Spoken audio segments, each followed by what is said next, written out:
जय श्री कृष्णा। प्रिय दर्शकों, भाई और बहनों, एस्ट्रो चर्चा में आपका स्वागत है। मैं कुंदन शर्मा, एस्ट्रोलॉजर, न्यूमरोलॉजिस्ट और वास्तुशास्त्री, आपका हार्दिक स्वागत करता हूं। मेरा आपको सादर नमस्कार। आज के वीडियो में हम एक पराशरी एस्ट्रोलॉजी की एक टॉपिक के बारे में चर्चा करेंगे कि उच्च के ग्रह क्या हर समय बढ़िया फल देते हैं, क्या कभी खराब फल भी देते हैं।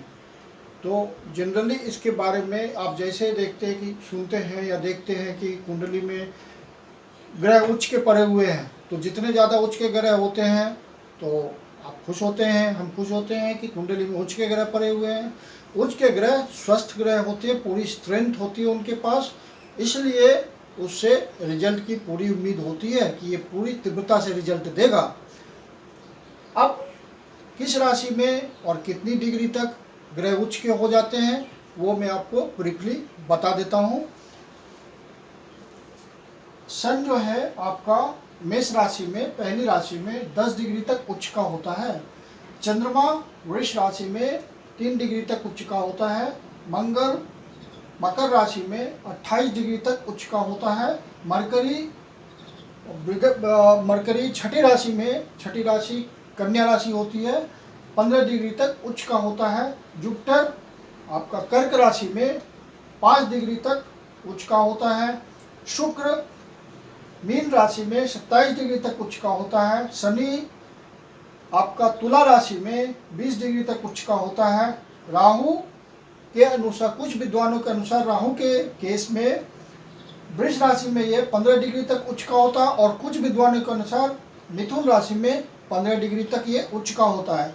लेकिन व्यावहारिक अनुभव में यह देखा गया है प्रैक्टिकली कि राहु मिथुन राशि में अच्छा फल नहीं देता है। जनरली वो वृष राशि में अच्छा फल देता है। जैसे अभी राहु ने गोचर किया था मिथुन राशि में, तो कोरोना से पूरा विश्व प्रभावित हुआ, तो इसलिए मानते हैं, और भी पर्सनल हमारा अनुभव है कि वो वृष राशि में ही अच्छा फल देता है उच्च का। केतु वृश्चिक राशि में 15 डिग्री तक उच्च का देता है कुछ विद्वानों के अनुसार, और कुछ विद्वानों के अनुसार फिर धनु राशि में 15 डिग्री तक ये उच्च का होता है। लेकिन प्रैक्टिकली अनुभव में जो आया है कि वृश्चिक राशि में ये उच्च का अच्छा फल देता है 15 डिग्री तक। तो ये हुआ कि सारे ग्रह कौन सी राशि में कितनी डिग्री तक उच्च के हैं। तो उच्च के ग्रह स्वस्थ होते हैं, पूरी स्ट्रेंथ होती है, रिजल्ट भी आता है उनसे। लेकिन हर समय उच्च के ग्रह अच्छे रिजल्ट नहीं देते, ये भी तय है। एक सिद्धांत है ज्योतिष का, ऋषियों के द्वारा दिया हुआ, कि यदि कुंडली में D1 में देखें आप 2 या 3 प्लैनेट, 2 और 3 प्लैनेट्स एग्जाल्टेड हो, उच्च के हो किसी व्यक्ति की कुंडली में, एविल हाउसेस में पड़े हुए हो, मतलब खराब घर में पड़े हुए हैं। तो खराब घर कौन से होते हैं? तो ये छठा, 8वां और 12वां, और तीसरे को भी ले सकते हैं। तो सबसे खराब घर होते हैं 6, 8, 12। तो इनको एविल हाउसेस बोलते हैं। तीसरे हाउस को भी एविल हाउस में ही लेते हैं, लेकिन ये हाउस ऑफ इफर्ट्स है, इसलिए ये उतना बुरा नहीं है। यदि ग्रह आपके इन सब खराब हाउसेस में पड़े हुए हैं उच्च के, तो व्यक्ति की जिंदगी मिजरेबल हो जाएगी, बहुत तकलीफ होगी, बहुत संघर्षमय जीवन होगा। यदि व्यक्ति की कुंडली में आपको देखना है किसी व्यक्ति की कुंडली में क्या ज़्यादा संघर्ष है, तो आप नज़र डालिए कुंडली पर, स्नैपशॉट रिजल्ट है। आप देखिए 3, तीसरा घर, छठा घर और 8वां घर, क्या इन घरों में या इनमें से किसी घर में उच्च का ग्रह पड़ा हुआ है। यदि उच्च का ग्रह स्थित है तो व्यक्ति की जिंदगी में संघर्ष बहुत ज़्यादा है। जितना संघर्ष करेगा उसके हिसाब से उसको कुछ ना मिलेगा। 100 पैसे का संघर्ष करेगा तो 1 पैसा मिलेगा उसको। कहानी कुंडली की ये हो जाती है, मतलब वो लगा रहता है संघर्ष में और रिटर्न मिलता ही नहीं है। पूरी ज़िंदगी संघर्ष करते निकल जाती है, रिटर्न इक्वल्स टू माइनस। तो ये निश्चित रिजल्ट होता है। तो अब उच्च के ग्रह हर स्थिति में अच्छा रिजल्ट नहीं देते। यहाँ ये क्यों खराब रिजल्ट देते हैं वो मैं एक्सप्लेन कर देता हूँ। अब फिर आगे आपको नवांश में देखना है, D9 में देखना है, ये तो D1 में आपने देखा। D9 में यदि ये यहाँ पे जो उच्च के प्लैनेट खराब घरों में बैठे हुए हैं, यदि नवांश में वो नीच के हो गए तो व्यक्ति पे डबल मार पड़ जाएगी संघर्ष की। वो 100% पहले संघर्ष कर रहा था तो अब 200% संघर्ष करेगा, क्योंकि D9 में वो नीच के हो गए तो बहुत जिंदगी में संघर्ष बढ़ जाता है, तो और भी डबल मिजरेबल लाइफ हो जाती है। ये आप किसी की भी कुंडली में देखें तो एकदम समझ जाइए उस व्यक्ति का संघर्षपूर्ण जीवन है, बहुत ज़्यादा रिटर्न नहीं मिल रहा है।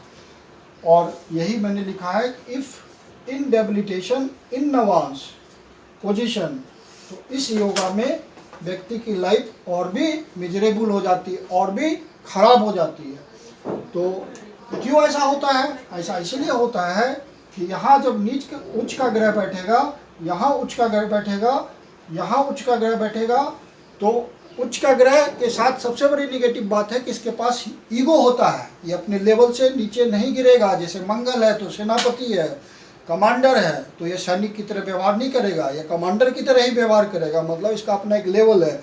गुरु है तो एक बड़ा गुरु है, छोटा गुरु नहीं है, पूजा पाठ कराने वाला छोटा मोटा गुरु नहीं है, बहुत बड़ा गुरु है। तो ईगो प्रॉब्लम होती है इनमें। तो जब ये यहाँ बैठेंगे तो अपने लेवल से आपको, उस स्टैंडर्ड से आपको एफर्ट्स लगाने पड़ेंगे, आपको बहुत ज़्यादा एफर्ट्स लगाने पड़ेंगे, क्योंकि है ये हाई लेवल का प्लैनेट है। तो हाई लेवल के एफर्ट्स लगाने पड़ेंगे, तो आप परेशान तो होंगे ही, सामान्य व्यक्ति हैं तो। और यहाँ यदि बैठ गया तो आपका संघर्ष बढ़ा देगा, क्योंकि इसका एक अपना लेवल है संघर्ष का। उस लेवल से नीचे नहीं गिरेगा तो आपके संघर्ष को बहुत बढ़ा देगा। और 8वें में बैठा तो अनएक्सपेक्टेड बातों को बढ़ा देगा, तो सब कुछ बढ़ा देगा। मतलब जो प्रॉब्लम आपका थोड़े में होना था वो बहुत बढ़ जाएगा। तो संघर्ष है तो संघर्ष बहुत बढ़ गया, आपका एफर्ट्स है तो एफर्ट्स बहुत बढ़ गया, प्रयास बहुत ज़्यादा लगाना पड़ेगा। और यहाँ अनएक्सपेक्टेड बातें बहुत ज़्यादा हो जाएंगी लेवल से ऊपर उठ करके, तो व्यक्ति परेशान रहेगा। और यहाँ यदि 12वें भाव में बैठा तो खर्च बढ़ जाएगा, बहुत ज़्यादा निगेटिव बातें हो जाएंगी यहाँ पे।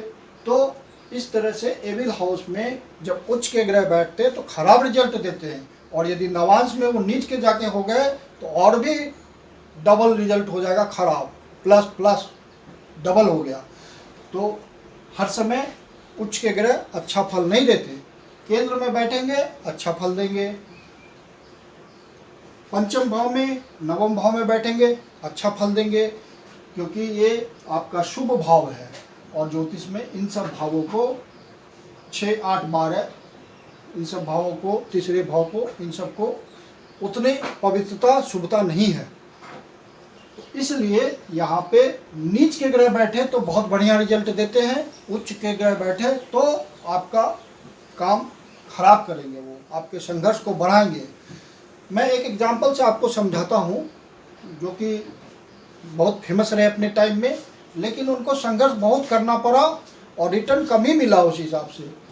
तो आपको उस एग्जांपल से समझ आ जाएगा, क्योंकि वो फेमस व्यक्ति है पुराने ज़माने के, तो आपको एक आइडिया लेने में आसानी होगी। एक प्रसिद्ध व्यक्ति के कुंडली है, यहाँ 6ठे भाव में चंद्रमा उच्च का है, जुपिटर यहाँ 8वें भाव में उच्च का है, सैटर्न यहाँ 11वें भाव में उच्च का है, बुध यहाँ, मरकरी यहाँ 10वें भाव में उच्च का है।